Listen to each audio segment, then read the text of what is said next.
পাঠানে জন Abraham আর জওয়ানে শাহরুখ খানের প্রতিপক্ষ ছিলেন বিজয় সেতুপতি। এবার শাহরুখের প্রতিপক্ষ হচ্ছেন অভিষেক বচ্চন। কিং খানের নতুন সিনেমা কিং এ তার বিপরীতে ভিলেন হিসেবে দেখা যাবে অভিষেককে। বিস্তারিত থাকছে প্রতিবেদনে। স্বাস্থ্যকর অল টাইম ফ্যামিলি কেক, সব সময় all time healthy life. Kabhi Alvida Na Kehna ও হ্যাপি নিউ ইয়ার সিনেমায় শাহরুখ খানের সঙ্গে স্ক্রিন শেয়ার করেছেন বলিউড অভিনেতা অভিষেক বচ্চন। তবে এবারে প্রথম প্রতিপক্ষ হিসেবে হাজির হবেন শাহরুখ ও অভিষেক।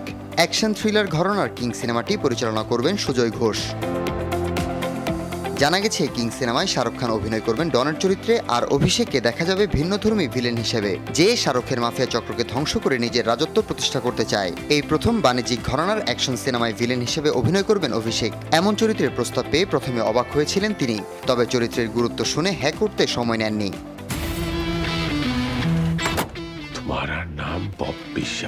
নির্মাতা সুজয় ঘোষ অভিষেককে পর্দায় এমনভাবে উপস্থাপন করতে চান যেভাবে আগে কখনো তাকে দেখেননি দর্শক। এর আগে সুজয় ঘোষের বব বিশ্বাস সিনেমায় ছিলেন অভিষেক, যেখানে ঠান্ডা মাথার সিরিয়াল কিলার চরিত্রে প্রশংসিত হয়েছিলেন তিনি।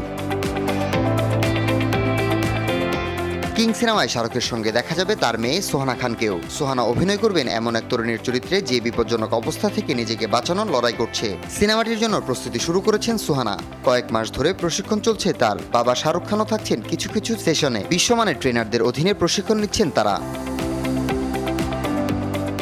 কিং প্রযোজনা করছেন শাহরুখের স্ত্রী গৌরী খান ও সিদ্ধার্থ আনন্দ। এখন চলছে শেষ মুহূর্তের প্রস্তুতি। জানা গেছে আগামী অক্টোবর-নভেম্বর নাগাদ শুটিং শুরু হওয়ার কথা সিনেমাটির। 2025 সালের শেষে অথবা 2026 সালের শুরুতে মুক্তি পাবে কিং।